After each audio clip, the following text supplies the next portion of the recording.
Obesity walks hand in hand with hunger, both signs of poverty. And I don't know how many hundreds of food pantries in the Bronx just like this month got, that food cut out. There used to be 200 people lined up. Tuesdays and Saturdays look the same here, with jobless people out on the streets all week. In the mainstream media, what we see is a lot is that it's our individual responsibility, and never do they look at some of the structural reasons behind this poverty.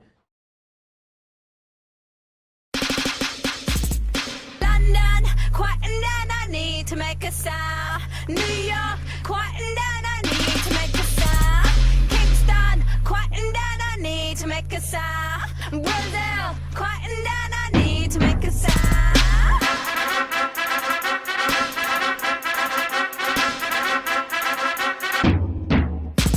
They're coming through the window, they're coming through the door. They're busting down the big wall and sounding the hall. They're coming through the window, they're coming through the door. They're busting down the big wall and sounding the hall.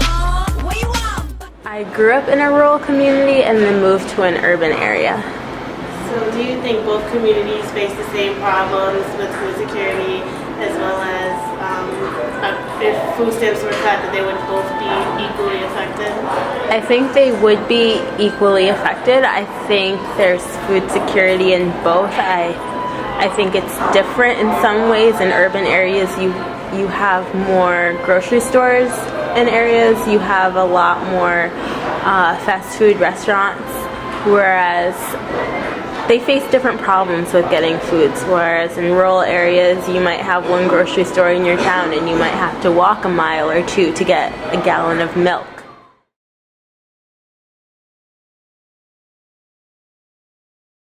Poverty in the North Country is kind of hidden because almost everything is hidden up here. When you're out in the country and people live in these rural areas, we don't see our neighbors on a daily basis necessarily. And I don't know that there is actually a role for students to have in sort of getting in there and changing that. But I think it is really important for students to be aware of hunger in our communities at the local level, in their home communities, where they come from, nationally and internationally.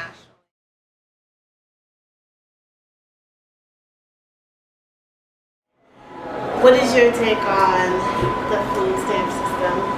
I think they're very helpful when people in an impoverished situation need them, but at the same time I think they're a quick fix, the food stamp system and SNAP benefits. Therefore, if you're hungry and then if you get a job, then you're on your way.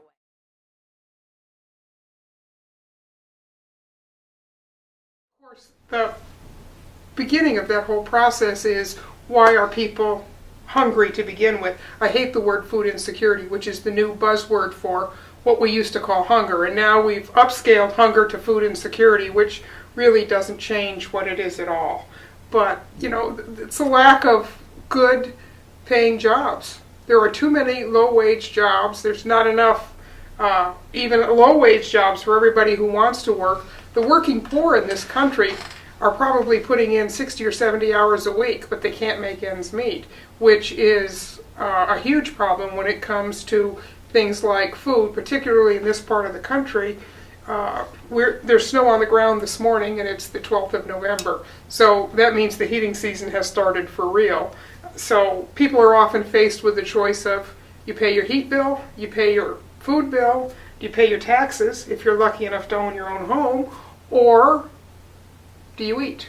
People don't realize that 1 in 7 Americans uses food stamps. So, and that's not everybody who's food insecure, but that's a really good indication that 1 in 7 of us is not 100% sure where our next meal is coming from, and that is frightening.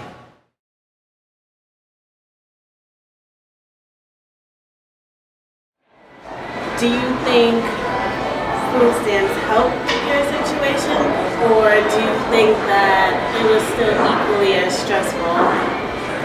I think it made my mom and I's situation a lot better at the time. The only problem was in order to keep food stamps, my mom couldn't get a job. And in order to keep on getting food stamps, she had to take these classes and go travel like 30 minutes into the city to take these employment classes and to apply to jobs there. So that was an added stress. There are certain things you have to do in order to continue to get food stamps, and that can be difficult sometimes.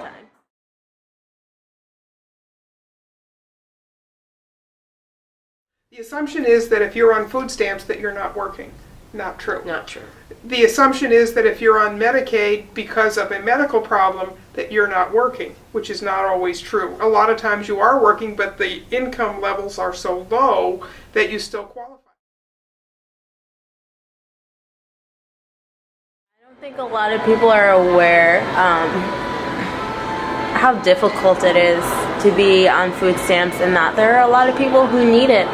And it's especially difficult now. You would never know unless you saw a food stamps card, because now it's a card. They're not actually like paper money anymore like it used to be in the 90s. Now it's like a card and it looks like a credit card. And you would never know that that's what that's for. And like you could go see people who shop at Trader Joe's or Whole Foods, and they could be on food stamps and they could be facing poverty issues along with not having food or oil or paying their next electricity bill.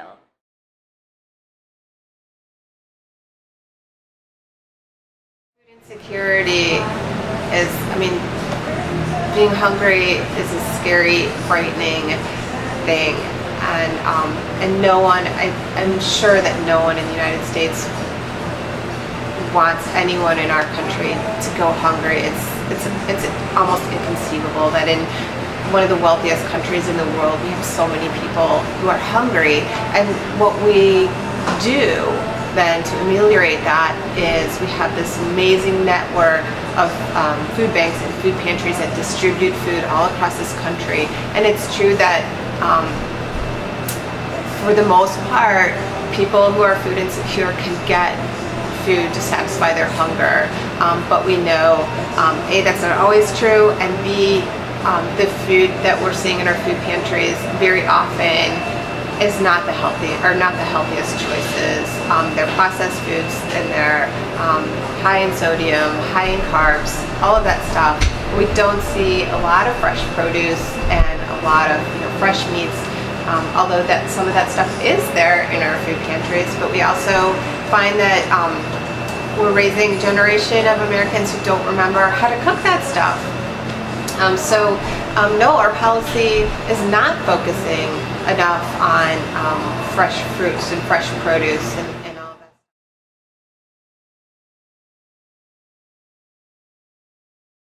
You may see me as that person who is extremely poor. I would argue I am the richest person in America. I have a huge support network. I have been able to do this on $10,000 a year. I still vote, and I'm very literate. I know that if I don't pay my heat bill, and this is something that the school teacher doesn't know and the superintendent doesn't know, I have to have a disconnect notice. I have 4 days to pay my bill or get over to the HEAP office to apply for benefits. That 4 days, if you're working a $7.25 or $10 job at Walmart, isn't a lot of time. They will be fielding 1,500 calls a day during HEAP season. I know. I have been a caseworker. Those benefits are life and death. But as a parent coming home to a household where you don't know if you're going to have lights when you get there, very stressful. Those are real laws. You have 15 days where your lights are shut off.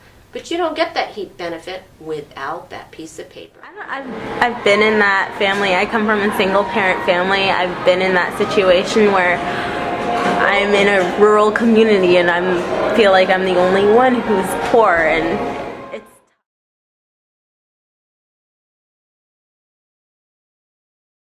saw the 1st of November, the benefits cut in food stamps. And it was only maybe by $20 or $30, which doesn't sound like a lot unless you have to be working for a community neighborhood center and you realize that families are coming in on the 15th of the month instead of the 21st of the month because they run out of food.